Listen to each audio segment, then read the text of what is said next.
Hello everyone, welcome to Chemshala. आज की class में हम क्लास 12th का अल्कोहल, फिनॉल एंड ईथर्स इस चैप्टर को हम आगे बढ़ाएंगे। लास्ट क्लास में हमने फिज़िकल प्रॉपर्टीज़ और मेथड्स ऑफ प्रिपरेशंस स्टडी किए थे। आज हम अल्कोहल्स और फिनॉल्स की केमिकल रिएक्शंस देखेंगे।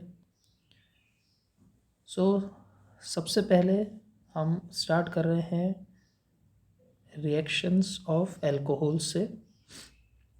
पहली रिएक्शन है acidity of alcohol and phenol. इस पर्टिकुलर रिएक्शन में हम अल्कोहल के साथ साथ फिनॉल की भी बात करेंगे। तो सबसे पहला जो पॉइंट है कि जब हम अल्कोहल या फिनॉल इन्हें किसी मेटल के साथ, जो एक्टिव मेटल्स हैं, मतलब कि थोड़े जो रिएक्टिव मेटल्स होते हैं जैसे कि सोडियम, पोटेशियम, एल्यूमिनियम, इनके साथ रिएक्ट करवाते हैं तो अल्कोहल से हमें एल्को ऑक्साइड, मेटल एल्को ऑक्साइड, ये कंपाउंड मिलता है जो एक सॉल्ट की तरह बिहेव करता है और साथ में हाइड्रोजन गैस लिबरेट होती है। उसी तरह से जब हम फिनॉल को मेटल के साथ रिएक्ट करवाते हैं तो हमें मेटल फिनॉक्साइड मिलता है, फिर से ये एक सॉल्ट है और साथ में हाइड्रोजन गैस रिलीज होती है। तो इसका एक एग्जाम्पल हम देख लेते हैं, जैसे कि यहाँ पर है इथेनॉल CH3CH2OH, इसे हमने रिएक्ट करवाया Na के साथ। तो यहाँ पर OH का जो हाइड्रोजन एटम होगा इसे सोडियम एटम रिप्लेस कर देगा, because sodium is more reactive than hydrogen. तो यहाँ जो कंपाउंड बनेगा that is CH3CH2ONa। It is called as sodium ethoxide. यहाँ सोडियम है इसलिए सोडियम, और हमने इथेनॉल से बनाया है इसलिए इथॉक्साइड। ये एक सॉल्ट है और साथ में हाइड्रोजन गैस लिबरेट होती है। उसी तरह से फिनॉल के केस में भी जो OH का H है वो सोडियम से रिप्लेस हो जाएगा और हमें मिलेगा सोडियम फिनॉक्साइड और हाइड्रोजन गैस। तो ये जो रिएक्शंस है, इसके अलावा एक रिएक्शन हम और देखेंगे। ये रिएक्शन पर्टिकुलरली फिनॉल की है। अगर हम फिनॉल को NaOH जो एक बेस है उसके साथ रिएक्ट करवाते हैं तो हमें फिर से सोडियम फिनॉक्साइड जो सॉल्ट है और साथ में वाटर ये मिलता है, क्योंकि यहाँ का जो OH है वो इस H के साथ जाएगा तो ये H2O बनेगा। तो इन रिएक्शन से हमें एक ही चीज़ पता चलती है कि जो अल्कोहल्स है और जो फिनॉल है, these are acidic in nature. क्योंकि ये जो भी रिएक्शंस हमने देखी है ये एक एसिड की प्रॉपर्टी होती है कि वो मेटल के साथ सॉल्ट और हाइड्रोजन गैस प्रोड्यूस करता है और बेस के साथ सॉल्ट और वाटर। अब इसमें नेक्स्ट पॉइंट देखेंगे। जब हम 3 डिफरेंट टाइप्स ऑफ एल्कोहल्स की एसिडिक स्ट्रेंथ के बारे में बात करते हैं, that is primary, secondary and tertiary. तो जो प्राइमरी एल्कोहल्स हैं उनका जनरल रिप्रेजेंटेशन अगर हम देखें तो जिस कार्बन से OH लगा हो उससे एक एल्काइल ग्रुप लगा होगा। अब ये जो एल्काइल ग्रुप है ये एक इलेक्ट्रॉन डोनेटिंग ग्रुप है, तो प्लस आई इफेक्ट से ये कार्बन और फिर इंटर्न ऑक्सीजन पर जो इलेक्ट्रॉन डेंसिटी है उसे इंक्रीज कर देता है इलेक्ट्रॉन डोनेट करके। अब एक फैक्ट हमेशा याद रखेंगे कि अगर एक तरफ से ऑक्सीजन की इलेक्ट्रॉन डेंसिटी बढ़ेगी तो जो OH बॉन्ड है वो कम पोलर होता जाएगा, क्योंकि अगर एक तरफ से ऑक्सीजन को इलेक्ट्रॉन डेंसिटी मिल रही है तो वो इन इलेक्ट्रॉन को भी थोड़ा सा लूज़ करेगा रिलेटिवली, और इस पे जो पार्शियल नेगेटिव चार्ज है वो कम होगा, इस पे पार्शियल पॉजिटिव चार्ज कम होगा, जिसकी वजह से जो OH बॉन्ड है उसकी पोलैरिटी कम होगी। और जैसे जैसे OH बॉन्ड की पोलैरिटी कम होगी उसकी H को लूज़ करने की टेंडेंसी भी कम होगी, मतलब वो कम एसिडिक होगा। यानी हमने यहाँ क्या देखा कि जो R ग्रुप है वो इनडायरेक्टली एसिडिक स्ट्रेंथ को कम करता है। ठीक है, हम इस तरह से याद रखेंगे कि जो R ग्रुप है, एल्काइल ग्रुप है, it decreases the acidic strength. तो अब अगर हम कंपेयर करें तो प्राइमरी में ऐसा एक ही R ग्रुप होगा, सेकेंडरी में ऐसे 2 R ग्रुप होंगे और टर्शरी में ऐसे 3 R ग्रुप होंगे। यानी यहाँ पर 3 R होने की वजह से यहाँ की जो एसिडिक स्ट्रेंथ होगी वो सबसे कम होनी चाहिए। इसलिए हमने ऑर्डर देखिए लिखा है, primary alcohol is most basic among the 3, then followed by secondary and the least acidic is tertiary alcohol. तो रीज़न यहाँ लिखा है, आप इसे अपने आंसर्स के लिए यूज़ कर सकते हैं। नेक्स्ट पॉइंट पे आते हैं।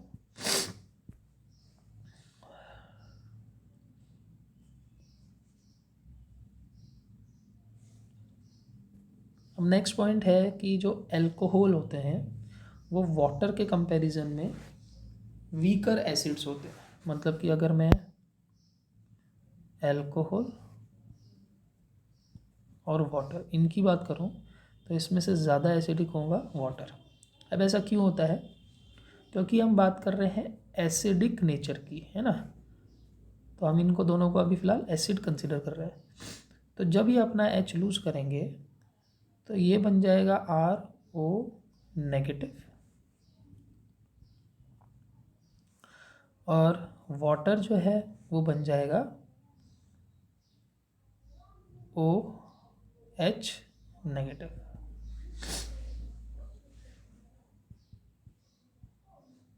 इसे हम ऐसे लिख लेते हैं समझने के लिए, OH नेगेटिव। तो एक कंसेप्ट आपने लास्ट ईयर पढ़ा होगा कि जब हम एसिड से H लूज़ करते हैं तो उससे बनने वाली स्पीशीज़ को हम कहते हैं कॉन्जुगेट बेस। तो ये क्या है? दोनों कॉन्जुगेट बेस है। ये जो है ये कॉन्जुगेट बेस है अल्कोहल का, और जो OH नेगेटिव है वो कॉन्जुगेट बेस है वाटर का। तो हम सब जानते हैं RO नेगेटिव को हम कहेंगे अल्कोक्साइड आयन और OH नेगेटिव को हम कहेंगे हाइड्रोक्साइड आयन। अब हमें इन दोनों की बेसिक स्ट्रेंथ को कंपेयर करना है। तो आप क्लियरली देख सकते हैं कि जहाँ पे जो R ग्रुप है वो इलेक्ट्रॉन डोनेट करके इलेक्ट्रॉन की डेंसिटी को और इंक्रीज़ कर रहा है, यानी इलेक्ट्रॉन की डेंसिटी यहाँ इंक्रीज़ हो रही है, जिसकी वजह से जो ये ऑक्सीजन है ये बड़ी आसानी से अपने इलेक्ट्रॉन पेयर डोनेट कर सकता है। जबकि OH ग्रुप में ऐसा कुछ नहीं हो रहा, जो हाइड्रोजन है वो इलेक्ट्रॉन डोनेटिंग नहीं है, इसलिए ऑक्सीजन की इलेक्ट्रॉन डेंसिटी जैसी है वैसी ही रहेगी और वो अपने स्ट्रेंथ के हिसाब से ही इलेक्ट्रॉन पेयर डोनेट करेगा। यानी कि ये जो एल्कोक्साइड आयन है यहाँ पर इलेक्ट्रॉन का जो पेयर है वो बड़ी आसानी से डोनेट किया जा सकता है। इसलिए हम कह सकते हैं कि इन दोनों में से स्ट्रॉन्गर बेस एल्कोक्साइड आयन है। ठीक है। अब एक कंसेप्ट था, जिस एसिड का कॉन्जुगेट बेस जितना ज़्यादा स्ट्रॉन्ग होगा वो एसिड उतना ही वीक होगा। तो अगर हम कह रहे हैं RO नेगेटिव जो है ये कॉन्जुगेट बेस स्ट्रॉन्गर है, इसका मतलब है कि जो इसका पेरेंट अल्कोहल है वो कम एसिडिक है, इसीलिए हमने ये रिलेशन बनाया। तो अगर आपको क्वेश्चन ये आएगा कि भाई वाटर से कम अल्कोहल एसिडिक क्यों होते हैं, तो इसका रीज़न हमने लिखा है, it is because the conjugate base of alcohol that is alkoxide ion is a stronger base than conjugate base of water that is hydroxide ion. अब इसमें भी अपना एक पर्टिकुलर रीज़न है कि एल्कोक्साइड आयन क्यों ज़्यादा बेसिक है, तो ये मैं ऑलरेडी आपको एक्सप्लेन कर चुका हूँ। It is because alkyl group increases electron density on oxygen which in turn readily donate electron pair. तो आई होप आप ये समझ पाए होंगे। नेक्स्ट पॉइंट पे आते हैं। नेक्स्ट पॉइंट भी बहुत इंपॉर्टेंट है। अब जो फिनॉल्स होते हैं वो वाटर और अल्कोहल दोनों से स्ट्रॉन्गर होते हैं, स्ट्रॉन्गर एसिड होते हैं। ठीक है। अगर हम एसिडिक स्ट्रेंथ की बात करें तो फिनॉल इन तीनों में से सबसे स्ट्रॉन्ग होते हैं। इसके 2 रीज़न है। पहला रीज़न क्या है कि फिनॉल में जो OH ग्रुप है वो sp2 कार्बन से लगा है। अगर हम फिनॉल की बात करें तो फिनॉल में जो O है, OH ग्रुप है, वो रिंग से लगा है।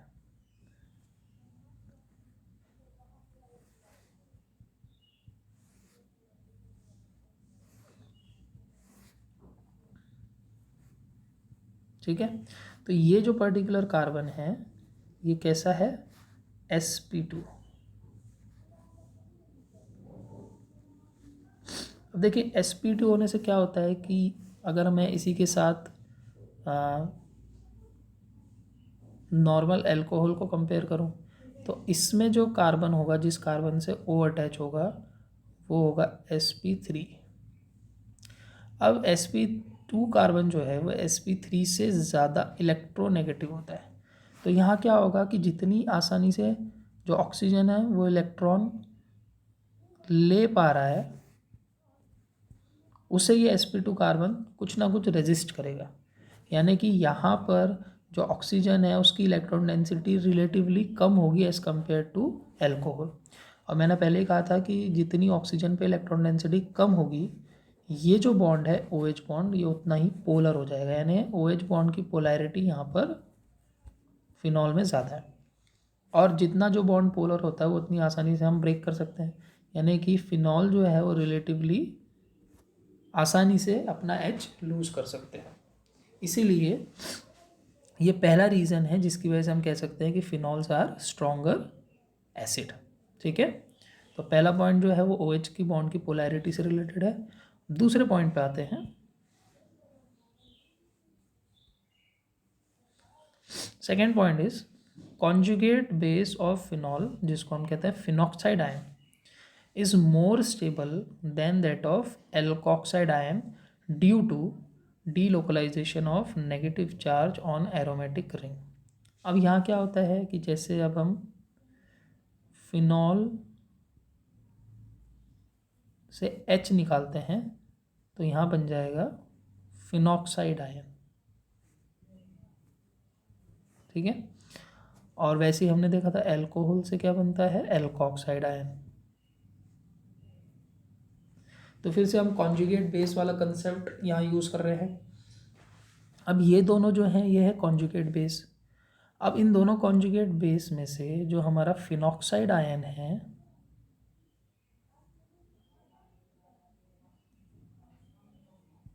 ये काफ़ी स्टेबल होता है, मोर स्टेबल।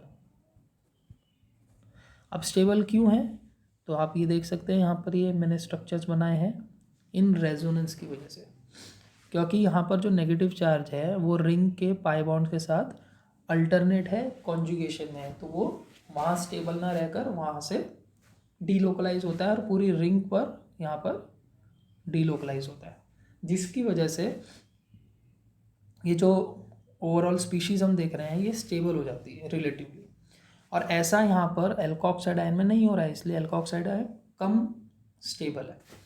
अब जो स्पीशीज़ ज़्यादा स्टेबल होती है उसका फॉर्मेशन आसान हो जाता है। इसका मतलब है कि ये जो पर्टिकुलर रिएक्शन है ये रिलेटिवली आसानी से होगी। इसका मतलब ये है कि जो फिनॉल है वो ज़्यादा इजीली अपना H लूज़ कर सकता है। तो ये सेकंड पॉइंट है काफ़ी इंपॉर्टेंट। तो ये पॉइंट्स आप याद रखेंगे एसिडिक स्ट्रेंथ में कि अगर हम सिर्फ अल्कोहल की बात कर रहे हैं तो प्राइमरी सबसे ज़्यादा स्टेबल होगा, और जब हम कंपैरिजन कर रहे हैं तो अल्कोहल कम एसिडिक है वाटर से, और इन दोनों से ज़्यादा एसिडिक है फिनॉल। ठीक है। अब इस एसिडिक स्ट्रेंथ का, एसिडिक नेचर का लास्ट पॉइंट है effect of substituent on acidic strength.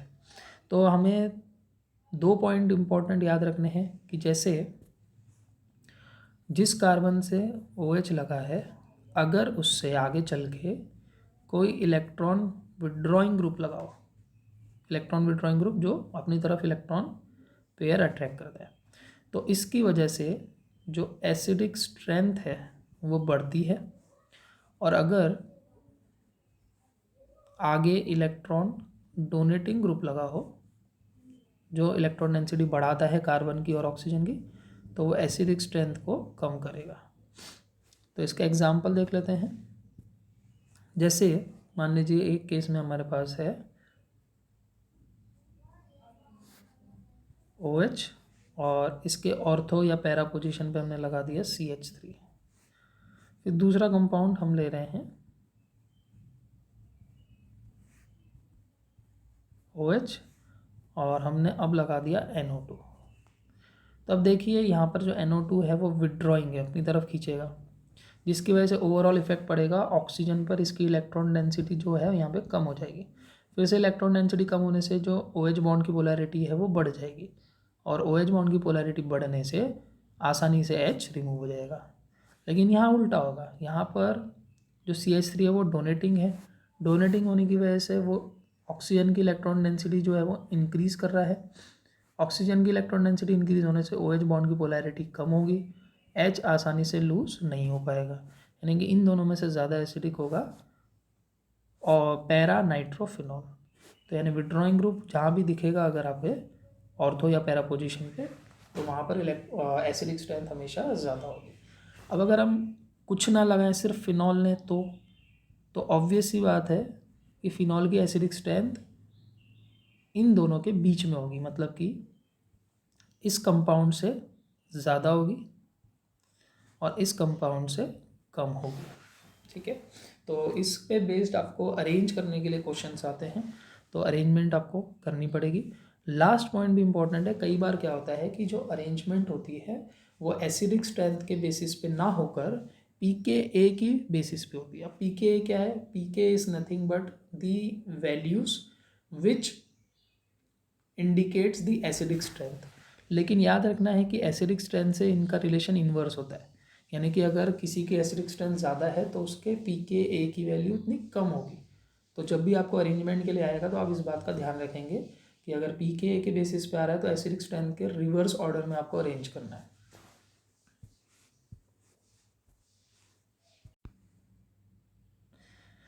अब नेक्स्ट रिएक्शन पे आते हैं।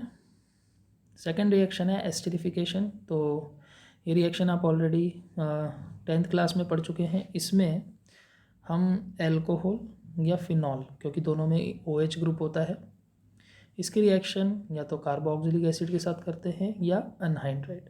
अब अनहाइड्राइड क्या होता है? ऐसा कंपाउंड जिसमें C double bond O, C double bond O ऐसे दो कार्बोनाइल ग्रुप एक कॉमन ऑक्सीजन से जुड़े हों और इन टर्न वो आगे एल्काइल या एराइल ग्रुप से जुड़े हों। तो इस कंपाउंड को हम शॉर्ट में, अगर R ग्रुप सेम है, ये दोनों सेम है, तो हम शॉर्ट फॉर्म में RCO, ये ग्रुप 2 बार है इसलिए होल्ट वाइज, और O ऐसे लिखते हैं। तो जब हम एल्कोहल या फिनॉल इनकी रिएक्शन कार्बोक्सिलिक एसिड या अनहाइड्राइड के साथ करें तो हमें एस्टर मिलता है। एस्टर मतलब कि C डबल बॉन्ड O, दोनों तरफ R ग्रुप या एराइल ग्रुप, इसे हम कहते हैं एस्टर। तो रिएक्शन आप देख सकते हैं, हमने फॉर एग्जांपल यहाँ पे इथेनॉल लिया, दोनों के साथ मैंने यहाँ पर रिएक्शन दिखाई है। पहले केस में कार्बोक्सिलिक एसिड के साथ, तो जब हम कार्बोक्सिलिक एसिड के साथ रिएक्शन करवाते हैं तो यहाँ से OH ग्रुप और यहाँ से H ग्रुप रिमूव होता है, मतलब कि वाटर साइड प्रोडक्ट बनता है, और जो बचा हुआ हिस्सा है वो आपस में ज्वाइन होकर एस्टर बनता है। सेकेंड केस में जब हम एनहाइड्राइड के साथ रिएक्शन करवाते हैं तो एनहाइड्राइड के साथ रिएक्शन कैसे होती है वो एक बार देख लेते हैं। मान लीजिए ये एनहाइड्राइड है,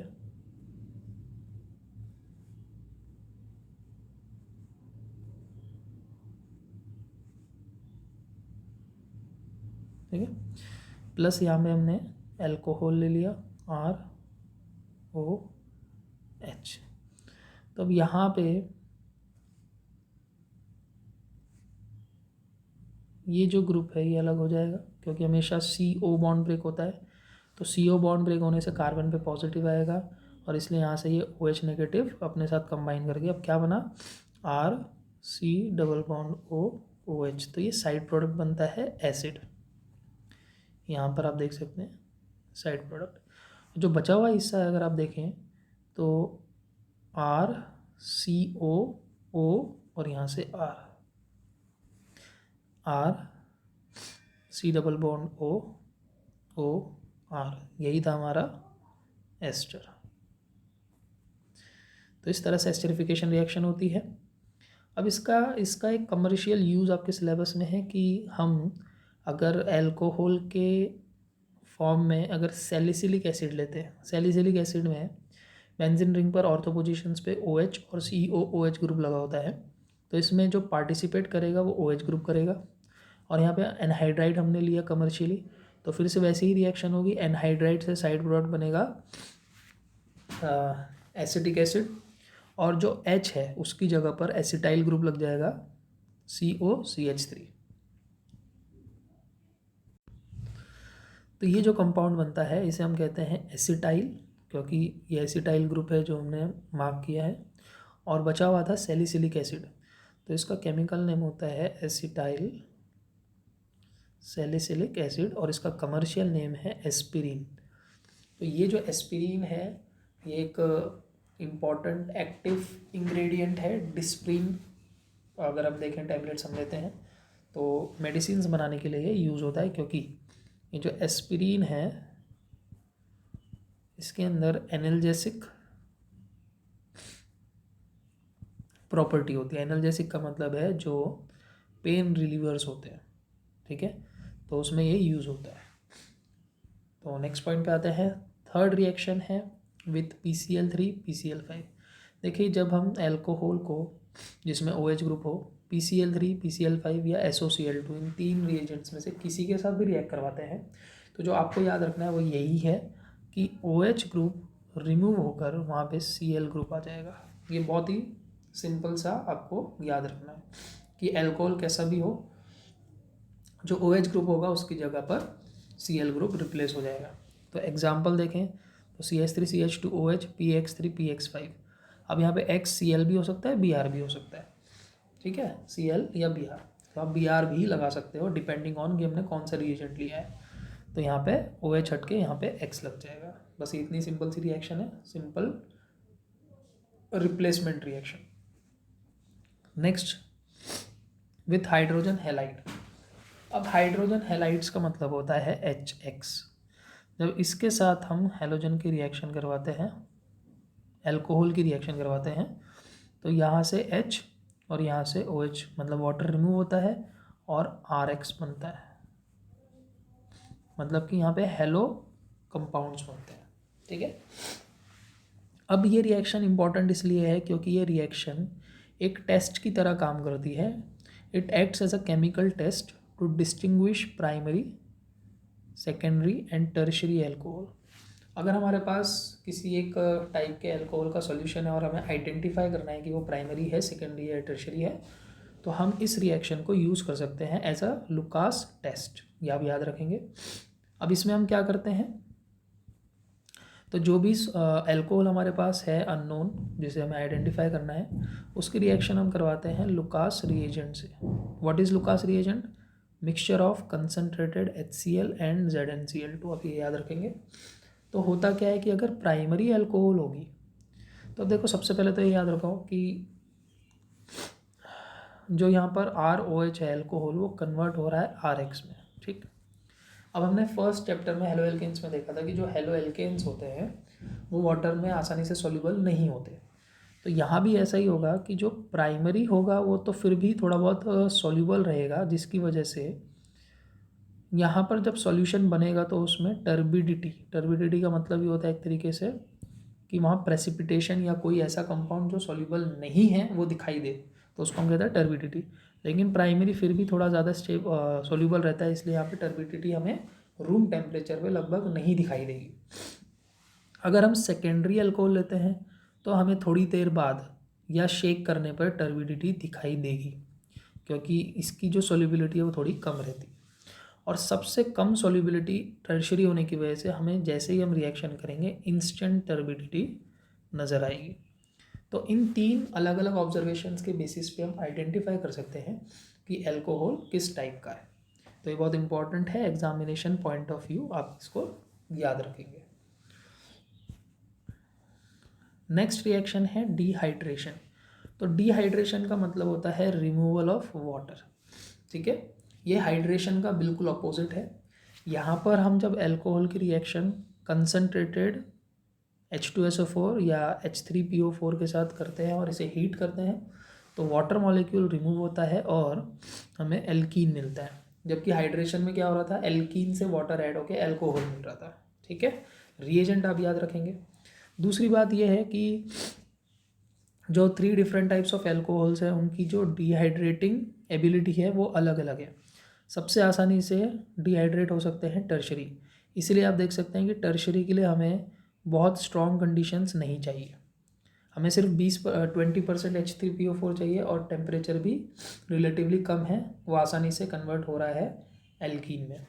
सेकेंड नंबर पे है सेकेंडरी, इसलिए उसमें कंडीशंस थोड़ी सी और ज़्यादा क्रिटिकल है, और सबसे कम रिएक्टिव होता है प्राइमरी, इसलिए यहाँ पर आपको जो एसिड चाहिए वो स्ट्रॉन्गर H2SO4 ही चाहिए और टेम्परेचर भी ज़्यादा होता है, लेकिन सबके केस में एल्कीन ही बनेगा। अब ऐसा क्यों हो रहा है कि प्राइमरी सेकेंडरी और टर्शरी की रिएक्टिविटी में डिफरेंस है? तो ये होता है इनके कार्बोकैटायन की स्टेबिलिटी के डिफरेंस पे। सब जानते हैं कि टर्शरी कार्बोकैटायन सबसे ज़्यादा स्टेबल होता है, फिर सेकेंडरी और फिर प्राइमरी।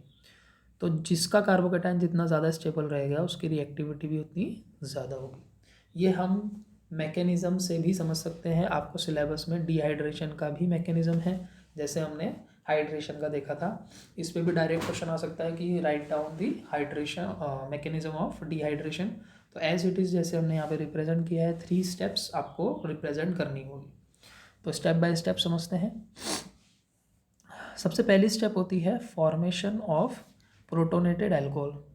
इस स्टेप में सिंपली जो एसिड से हमें प्रोटॉन मिल रहा है वो अटैक करता है ऑक्सीजन के लोन पेयर पे,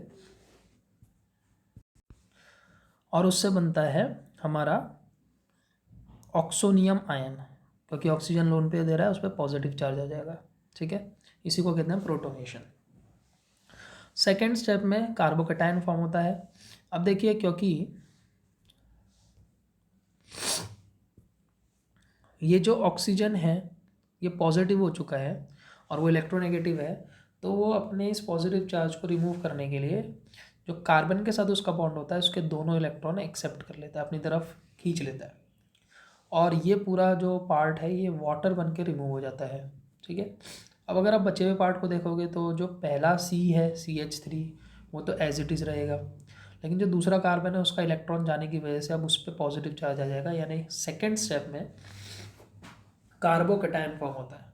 और क्योंकि ये सेकेंड स्टेप ही सबसे स्लो होती है, इसीलिए इस पूरे मैकेनिज्म का रिएक्शन की जो स्पीड है या जो फिजिबिलिटी है वो कार्बोकैटायन पे ही डिपेंड करती है, और इसलिए हमने कहा था कि कार्बोकैटायन जितना ज़्यादा स्टेबल रहेगा उतना ही अल्कोहल आसानी से डिहाइड्रेट होगा। थर्ड स्टेप में फाइनली दोबारा से प्रोटॉन रिमूव होता है, जो प्रोटॉन पहली स्टेप में ऐड हुआ था, और हमें इथीन मतलब कि एक एल्कीन मिलता है। तो अब ये देखिए, क्योंकि इस कार्बन पे पॉजिटिव चार्ज है तो इसका जो एडजेसेंट कार्बन होगा उसका और किसी एक हाइड्रोजन का जो बॉन्ड है वो बॉन्ड ब्रेक होकर वो दोनों इलेक्ट्रॉन पेयर यहाँ 2 कार्बन के बीच में शिफ्ट होकर डबल बॉन्ड बनाते हैं, जबकि ये जो H है ये H पॉजिटिव बन के रिमूव हो जाता है। तो हमने क्या देखा, कार्बन कार्बन बॉन्ड यहाँ पर जो डबल बॉन्ड है वो क्रिएट हो रहा है लास्ट स्टेप में टू फॉर्म एल्कीन। अगर हमने शुरुआत में इथेनॉल लिया है तो इथीन मिलेगा, प्रोपेनॉल लिया है तो प्रोपीन मिलेगा, उसी हिसाब से हमें लास्ट में कोई एक एल्कीन प्रोड्यूस होकर मिलेगा। तो ये वही पॉइंट है कि जो रेट ऑफ डिहाइड्रेशन है वो कार्बोकैटायन की स्टेबिलिटी पर डिपेंड करता है। ठीक है, तो ये बहुत इंपॉर्टेंट रिएक्शन थी from the examination point of view, क्योंकि कई बार इससे मैकेनिज्म से पूछा जाता है, तो मैकेनिज्म की प्रैक्टिस करेंगे। अब नेक्स्ट रिएक्शन है ऑक्सीडेशन।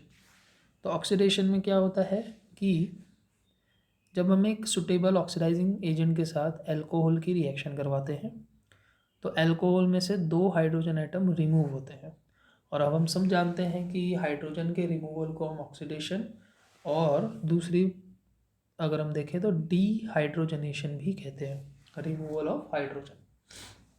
ठीक है, अब इसमें जो आपको exam point of view specifically चीज़ें इंपॉर्टेंट है याद रखनी है वो ये है कि जब हम प्राइमरी अल्कोहल को लेते हैं तो अब इसमें 2 केसेस हैं। अगर हम CrO3 या PCC होता है पिरिडीनियम क्लोरोक्रोमेट,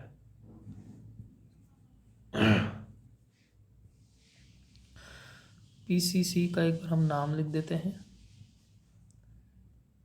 पिरिडीनियम,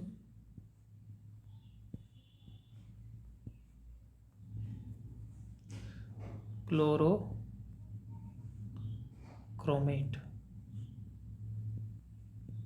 ठीक है, तो ये दोनों ही जो CrO3 और PCC है, ये दोनों ही माइल्ड ऑक्सीडाइजिंग एजेंट्स होते हैं। तो जब हम इनके साथ प्राइमरी अल्कोहल की रिएक्शन करवाते हैं तो हमें CHO मतलब कि एल्डिहाइड मिलता है। यानी कि इस केस में जो CH2OH है, प्राइमरी अल्कोहल का मतलब CH2OH ग्रुप होगा, वो कन्वर्ट हो जाता है CHO में।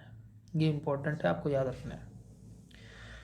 लेकिन अगर वहीं पर हम प्राइमरी अल्कोहल की रिएक्शन किसी स्ट्रॉन्ग ऑक्सीडाइजिंग एजेंट के साथ करवाते हैं, जैसे एसिडिफाइड KMNO4, ये स्ट्रॉन्ग ऑक्सीडाइजिंग एजेंट है, तो उसमें रिएक्शन पहले एल्डिहाइड पे पहुंचेगी और वहाँ ना रुककर आगे कंटिन्यू होगी और आखिरी में हमें अपने आप ही कार्बोक्सिलिक एसिड मिलेगा।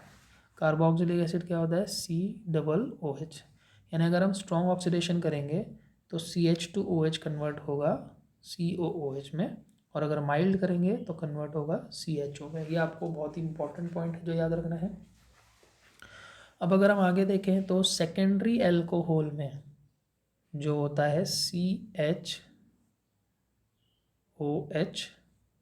ठीक है, इस तरह से अगर हम इसकी रिएक्शन माइल्ड ऑक्सीडाइजिंग एजेंट के साथ करवाएं CrO3, तो इसमें बनता है कीटोन जो होता है C+O। ये सब रिवर्स रिएक्शन है जो हमने अल्कोहल की प्रिपरेशन में देखे थे। वहाँ पर हमने एल्डिहाइड, कार्बोक्सिलिक एसिड और कीटोन से अल्कोहल बनाया था। बिल्कुल वही चीज़ हम यहाँ कर रहे हैं, लेकिन हम रिवर्स ऑर्डर में कर रहे हैं। इसलिए वहाँ हमने रिडक्शन या रिड्यूसिंग एजेंट यूज़ किए थे, यहाँ हम यूज़ कर रहे हैं ऑक्सीडाइजिंग एजेंट्स। तो एजेंट्स आपको याद रखने हैं और किस कंडीशन में क्या प्रोड्यूस होता है वो आपको अच्छे से पता होना चाहिए। जब हम टर्शरी अल्कोहल लेते हैं और उसका माइल्ड ऑक्सीडेशन करते हैं तो हमें कोई भी प्रोडक्ट नहीं मिलता, क्योंकि जो टर्शरी अल्कोहल है they are resistant towards oxidation. क्यों ऐसा हो रहा है? क्योंकि टर्शरी अल्कोहल में क्या होता है कि जिस कार्बन से OH लगा है उस पर कोई भी डायरेक्टली H नहीं है, यहाँ पर H नहीं है। तो क्योंकि यहाँ H नहीं है वो रिमूव नहीं हो सकता, इसीलिए यहाँ पर नॉर्मल कंडीशन में ऑक्सीडेशन रिएक्शन नहीं होती है। तो आपको ये याद रखना है। अब नेक्स्ट पॉइंट है कि एक माइल्ड ऑक्सीडाइजिंग एजेंट और होता है, that is Cu at 573 kelvin. इसे भी हम यूज़ कर सकते हैं as a mild oxidising agent. तो इसमें क्या होगा? फिर से वही प्राइमरी अल्कोहल कन्वर्ट होगा एल्डिहाइड में, सेकेंडरी कन्वर्ट होगा कीटोन में, लेकिन जो टर्शरी है, क्योंकि अभी हमने कहा था ऑक्सीडाइज तो वो हो नहीं सकता, वो डिहाइड्रेट हो जाएगा। जैसे अभी हमने से पहले वाली रिएक्शन देखी डिहाइड्रेशन, तो उसमें टर्शरी अल्कोहल के साथ जब हम कॉपर के साथ 573 केल्विन पे रिएक्शन करवाते हैं तो यहाँ भी डिहाइड्रेशन होगा, और डिहाइड्रेशन से हमें क्या मिलता है? एल्कीन मिलेगा। तो वही तरीका है कि जैसे नीचे हमने एग्जाम्पल लिया है, तो यहाँ पे देखेंगे कि भाई ये टर्शरी अल्कोहल है, क्योंकि ये जो कार्बन है बीच वाला ये 3 कार्बन से डायरेक्टली अटैच्ड है। तो अब क्या होगा कि एक तरफ से तो ये OH ग्रुप निकलेगा और किसी भी एक CH3 से एक H रिमूव होगा बीटा पोजीशन से, क्योंकि H रिमूव होता है। तो H और OH मिलके बन गए वाटर, और कार्बन के बीच में बन गया डबल बॉन्ड, तो ये इथीन बन जाए, ये बन जाएगा एल्कीन। तो आपको ये याद रखना है। अब आगे बढ़ते हैं। ये थी रिएक्शंस ऑफ अल्कोहल सारी। अब हमें इसी तरह से फिनॉल की रिएक्शन देखनी है सेपरेटली। तो पहली रिएक्शन आती है इलेक्ट्रोफिलिक सब्स्टिट्यूशन। तो फिर से याद रखना है कि जो OH ग्रुप फिनॉल में प्रेजेंट है बेंजीन रिंग पे, वो ऑर्थो पैरा डायरेक्टिंग होगा, क्योंकि वो डोनेटिंग है। यहाँ पर भी यही केस है कि जो OH ग्रुप है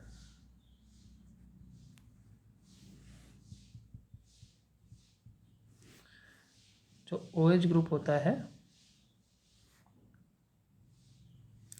वो क्या करता है कि अपने डोनेटिंग इफेक्ट की वजह से जो ऑर्थो और पैरा पोजीशंस होती है वहाँ पर पार्शियल नेगेटिव चार्ज क्रिएट कर देता है, जिस वजह से जो आने वाला इलेक्ट्रोफाइल जो पॉजिटिव होता है वो इन्हीं पोजीशंस पे हमेशा रिएक्ट करेगा। इसीलिए OH की वजह से आने वाला इलेक्ट्रोफाइल ऑर्थो और पैरा पे लग रहा है, तो हम कह सकते हैं कि जो OH ग्रुप है वो ऑर्थो पैरा डायरेक्टिंग है।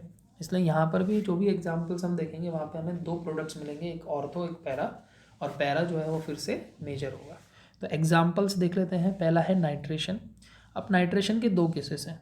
अगर हम फिनॉल के साथ डाइल्यूट HNO3 लेते हैं नाइट्रेशन के लिए तो हमें वही ऑर्थो और पैरा मिलेगा, जिसमें पैरा जो है वो मेजर होगा। अब इससे रिलेटेड एक पॉइंट है, क्योंकि ये दोनों एक दूसरे के आइसोमर्स हैं और इनका हमें मिक्सचर मिल रहा है, तो इनको हम सेपरेट करने के लिए स्टीम डिस्टिलेशन टेक्निक यूज़ करते हैं। क्यों?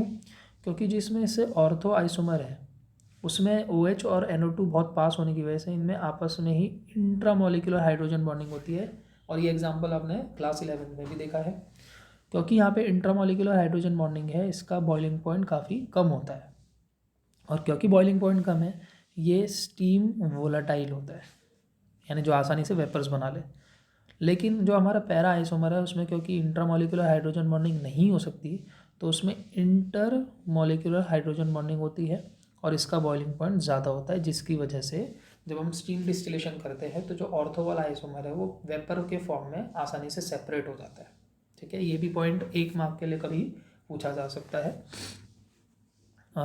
इसी का जो सेकंड पॉइंट है, सेकंड केस है नाइट्रेशन का, उसमें अगर हम फिनॉल की रिएक्शन कंसनट्रेटेड HNO3 के साथ करवाते हैं तो यहाँ सिंपली एक ही बार में तीनों पोजीशंस पे, मतलब कि दोनों ऑर्थो और एक पैरा, तीनों पोजीशंस पे नाइट्रो ग्रुप लग जाते हैं और हमें एक ही प्रोडक्ट मिलता है, दैट इज़ 2,4,6 ट्राई नाइट्रोफिनॉल, जिसे हम कॉमनली पिक्रिक एसिड भी कहते हैं। तो ये भी बहुत इंपॉर्टेंट है कि डाइल्यूट के साथ आया तो आपको क्या प्रोडक्ट्स बनाने हैं, और कंसनट्रेटेड HNO3 के साथ क्वेश्चन है तो आपको क्या प्रोडक्ट बनाना है। तो आगे बढ़ेंगे। नेक्स्ट इसका एग्जाम्पल है ब्रोमिनेशन। अब ब्रोमिनेशन में भी इसी तरह से दो एग्जाम्पल्स हैं, दो केसेस हैं। अगर हम ब्रोमीन के साथ CS2 ग्रुप ले रहे हैं, यानी ब्रोमीन इन CS2 एक इनऑर्गेनिक सॉल्वेंट होता है, तो हमें ऑर्थो और पैरा का मिक्सचर मिलेगा। फिर से पैरा जो है वो मेजर होगा। और यहाँ पे भी एक पॉइंट आपको याद रखना है कि जनरली हम देखते हैं कि ब्रोमिनेशन या हेलोजनेशन में हम कोई ल्यूइस एसिड यूज़ करते हैं, जैसे कि FeCl3 या AlCl3, इस तरह से कोई हम ल्यूइस एसिड यूज़ करते हैं। लेकिन यहाँ पर हमें कोई ज़रूरत नहीं पड़ी किसी ल्यूइस एसिड को यूज़ करने की। तो ऐसा क्यों है, वो उसका रीज़न आपको नीचे दिया है। There is no need to use या there is no need of usual Lewis acid, जैसे एग्जांपल हमने FeBr3 लिया एज। अब हम नॉर्मली ल्यूइस एसिड को क्यों लेते हैं, क्योंकि जो हम यहाँ पे Br2 या फिर कोई हेलोजन का मॉलिक्यूल यूज़ कर रहे हैं,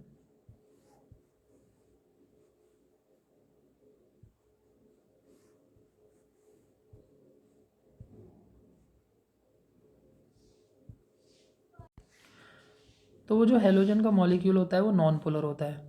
तो इलेक्ट्रोफाइल जनरेट करने के लिए इसका पोलराइजेशन करना बहुत ज़रूरी है। तो जो ल्यूइस एसिड होता है वो यही काम करता है कि किसी एक की तरफ इलेक्ट्रॉन पेयर शिफ्ट करके उसको नेगेटिव और एक को पॉजिटिव बनाता है। लेकिन यहाँ पर हमें पोलराइजेशन की ज़रूरत क्यों नहीं है, क्योंकि जो OH ग्रुप ऑलरेडी अटैच्ड है फिनॉल में वो इतना ज़्यादा एक्टिवेटिंग होता है कि जो Br2 है वो जब उसके साथ रिएक्ट करने के लिए आएगा तो वो अपने आप ही पोलराइज हो जाएगा। इसलिए हमें ल्यूइस एसिड की कोई यहाँ पे ज़रूरत नहीं पड़ती। तो ये भी अपना अपना छोटा पॉइंट है, लेकिन क्योंकि थोड़ा अलग है तो हो सकता है एग्ज़ाम में आए। दूसरा केस होता है ब्रोमीन इन वाटर। जब हम ब्रोमीन वाटर के साथ ले, जिसको हम ब्रोमीन वाटर भी कहते हैं, तो फिर से यहाँ पर एक ही बार में तीनों पोजीशन पे Br लग जाता है, यानी हमें एक ही प्रोडक्ट मिलेगा जिसका नाम है 2,4,6 ट्राईब्रोमोफिनॉल। और जब ये प्रोड्यूस होता है तो ये एक वाइट प्रेसिपिटेट के फॉर्म में हमें दिखाई देता है। तो यानी कि इसका जो फॉर्मेशन है वो हम ऑब्जर्व कर सकते हैं, और इसीलिए ये रिएक्शन जो है ये भी एक केमिकल टेस्ट की तरह काम करती है फॉर आइडेंटिफिकेशन ऑफ फिनॉल, जिसे हम कहते हैं ब्रोमीन वाटर टेस्ट।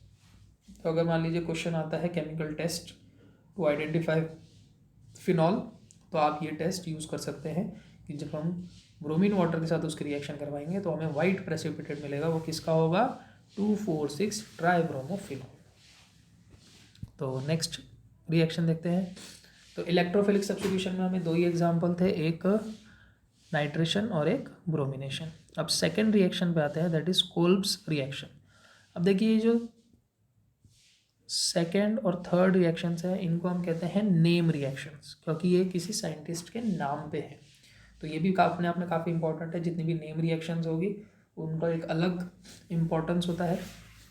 तो कोल्ब्स रिएक्शन में पर्टिकुलरली क्या होता है कि जो फिनॉल है वो कन्वर्ट होता है 2 हाइड्रोक्सी बेंजोइक एसिड में, यानी कि जो OH ग्रुप है उसकी ऑर्थो पोजीशन पे एक COOH ग्रुप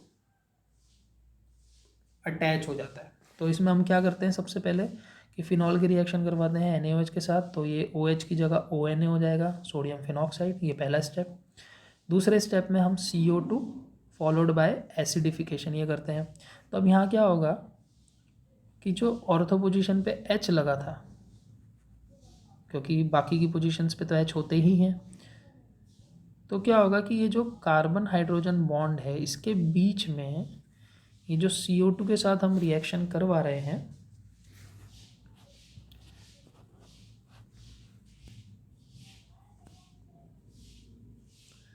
तो ये जो CO2 का मॉलिक्यूल है ये इसके बीच में जाके इंसर्ट हो जाता है।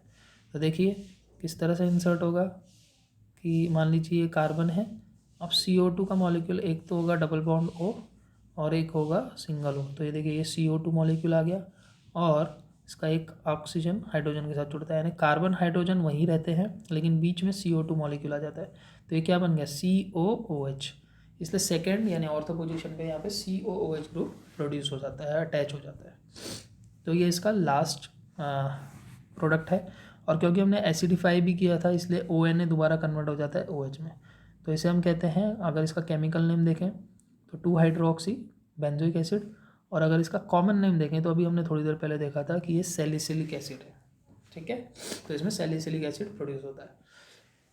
तीसरी रिएक्शन है रीमर टीमन रिएक्शन। इसमें 2 हाइड्रोक्सी बेंजा एल्डिहाइड मिलता है, यानी कि सेकेंड पोजीशन पे ऑर्थो पोजीशन पे COOH ना होकर CHO ग्रुप आ जाता है। अब इसके लिए रिएजेंट क्या है कि पहली स्टेप में हम CHCl3 प्लस एक्वियस KONH के साथ रिएक्शन करवाते हैं NaOH के साथ। तो NaOH का काम यही है कि ONA बना देगा, और जो CHCl3 है वो ऑर्थो पोजीशन पे रिएक्ट करेंगे CHCl2 बना लेता है। तो ये जो पर्टिकुलर कंपाउंड मिला है इसको हम कहते हैं इंटरमीडिएट, और इसका नाम होता है बेंजल क्लोराइड। Benzyl chloride. इसकी रिएक्शन जब हम NaOH और फर्दर एसिडिफिकेशन करते हैं तो एसिडिफिकेशन से तो ONA कन्वर्ट हो जाएगा OH में, और NaOH जब रिएक्ट करता है CHCl2 के साथ तो वो कन्वर्ट हो जाता है CHO में। तो इससे जो प्रोडक्ट मिला उसका नाम है 2 हाइड्रोक्सीबेंजल्डिहाइड, और इसी को कॉमनली हम कहते हैं सैलिसल्डिहाइड, क्योंकि ये सैलिसिलिक एसिड था और अब यहाँ पे अल्डिहाइड ग्रुप है तो ये सैलिसल्डिहाइड हो गया। तो ये दो रिएक्शंस, नेम रिएक्शंस काफ़ी इंपॉर्टेंट है अपने आप में। आगे बढ़ते हैं। फोर्थ रिएक्शन है रिडक्शन विथ जिंक। तो ये हमने प्रीवियस ईयर भी देखा है कि जब हम फिनॉल को जिंक के साथ हीट करते हैं तो ये जो ऑक्सीजन है ये जिंक के साथ रिमूव हो जाता है और यहाँ पे सिर्फ H रह जाता है, यानी कि ओवरऑल यहाँ पे बेंजीन बन जाती है। तो क्योंकि यहाँ पे O रिमूव हो रहा है इसे हम रिडक्शन कहते हैं। लास्ट है ऑक्सीडेशन। ऑक्सीडेशन में हम फिनॉल की रिएक्शन करवाते हैं एसिडिफाइड सोडियम डाइक्रोमेट के साथ, या तो इसे हम एसिडिफाइड सोडियम डाइक्रोमेट कहते हैं या फिर सिंपली क्रोमिक एसिड भी हम कह सकते हैं। तो इससे जो प्रोडक्ट बनता है वो होता है बेंजोक्विनोन। इसमें जहाँ OH है वहाँ डबल बॉन्ड O हो जाता है और उसके पैरा पोजीशन पे एक और डबल बॉन्ड O, यानी कि ऑक्सीजन इंट्रोड्यूस हो जाती है, और जो रिंग के पाई बॉन्ड्स हैं वो रीअरेंज होते हैं और एक पाई बॉन्ड यूज़ हो जाता है ये डबल बॉन्ड O बनाने के लिए। तो यानी इस तरह से यहाँ पे कुछ कंपाउंड बनेगा बेंजीन रिंग, जिसमें दोनों पैरा पोजीशंस पर डबल बॉन्ड O होंगे और उनके अल्टरनेट पोजीशन पे 2 पाई बॉन्ड होंगे। इसे हम कहते हैं बेंजोक्विनोन। तो ये काफ़ी स्ट्रॉन्ग ऑक्सीडेशन होता है क्योंकि H तो रिमूव हुआ ही, साथ में ऑक्सीजन भी यहाँ पर ऐड हुआ है। तो ये थी सारी रिएक्शंस फिनॉल की। अब आज की क्लास के बेसिस पे कुछ क्वेश्चन हम देख लेते हैं। फर्स्ट क्वेश्चन है arrange the following in the increasing order of property indicated. पहला है एसिडिक स्ट्रेंथ। तो आपको बताया था एसिडिक स्ट्रेंथ में हमें क्या देखना है कि विड्रॉइंग ग्रुप है या डोनेटिंग ग्रुप है। तो जैसे प्रोपेन 1 ऑल है, इसमें कोई ग्रुप नहीं है, सिर्फ एल्कोहल है, तो ये कहीं बीच में आएगा। 2,4,6 ट्राई नाइट्रोफिनॉल, तो इसमें देखिए 3 नाइट्रो ग्रुप है तो ये काफ़ी स्ट्रॉन्ग होना चाहिए। 3 नाइट्रोफिनॉल ये भी स्ट्रॉन्ग होना चाहिए बट इससे कम होना चाहिए। 3,5 डाइनाइट्रोफिनॉल ये 2 नाइट्रो हैं तो ज़्यादा होना चाहिए, लेकिन ट्राई नाइट्रो से कम होना चाहिए। फिनॉल तो ये सबसे बाद में आएगा। और 4 methyl phenol, methyl donating group है तो ये सबसे कम रहेगा। अब देखिए इन पूरे एग्जाम्पल्स में से एक ही एग्जाम्पल ऐसा है जो एल्कोहल है, बाकी सब फिनॉल है। तो फिनॉल और एल्कोहल में से कम एसिडिक कौन होता है? एल्कोहल। तो इसलिए प्रोपेन वनॉल तो हमारा पहले आ ही जाएगा, क्योंकि इनका कोई कंपैरिजन नहीं है। अब बाकी फिनॉल में से अगर हम देखें तो सबसे कम होगा 4 मिथाइल वाले का, तो वो पहले आएगा। फिर बीच में आएगा फिनॉल, क्योंकि इस पर ना डोनेटिंग है ना विड्रॉइंग है, तो 3rd नंबर पे वो आएगा। 4th पे आएगा जिसमें एक ही नाइट्रो है। 5th में आएगा जिसमें 2 नाइट्रो है। और सबसे ज़्यादा एसिडिक होगा लास्ट में आने वाला ट्राई नाइट्रो, ठीक है, क्योंकि उसमें 3 नाइट्रो ग्रुप प्रेजेंट है। तो ये पहले का आंसर है। अब इसी तरह से आप सेकंड का आंसर कर सकते हैं, लेकिन देखिए सेकंड में हमने पीके वैल्यूज़ के फॉर्म में अरेंज करना है। तो पहले आप एसिडिक स्ट्रेंथ के हिसाब से सोच लीजिए और उसके आंसर को आप रिवर्स कर दीजिए जब आप आंसर लिखेंगे। फिर ये कुछ रिएक्शंस गिवन है जिसके प्रोडक्ट आपको प्रेडिक्ट करने हैं। तो ये सब रिएजेंट्स के बारे में मैंने आपको ही डिस्कस किया है। आज की क्लास को देखकर आप ये आसानी से सॉल्व कर सकते हैं। तो ये सारे एग्जाम्पल्स मैं आपके लिए प्रैक्टिस के लिए छोड़ता हूँ। आप खुद फिर से क्लास देखेंगे और इन एग्जाम्पल्स को आप सॉल्व कर सकते हैं। फिर नेक्स्ट है कि orthonitrophenol is more acidic then phenol. तो फिर से यहाँ पे 2 कंपाउंड्स हैं जिनकी एसिडिक स्ट्रेंथ को कंपेयर किया गया है। तो यहाँ पर आप फिर से जो इफेक्ट ऑफ सब्स्टिट्यूएंट वाला पॉइंट है उसे यूज़ कर सकते हैं आंसरिंग के लिए। और लास्ट है right the equations for reamer टीमन reaction and Kolbe's reaction. तो ये सीधी सीधी आपको इक्वेशंस लिखनी है जैसी हमने ऊपर दिखाई है, बिल्कुल एज इट इज़। ये आपको एग्ज़ाम में अगर लिखने के लिए आती है तो ये इक्वेशंस आप लिखेंगे। तो आई होप आज की क्लास आप सबको समझ में आई होगी। फिर से मिलेंगे नेक्स्ट क्लास में, इस चैप्टर को कंटिन्यू करेंगे ईथर्स के साथ। तब तक पढ़ते रहिए। Take care, thank you.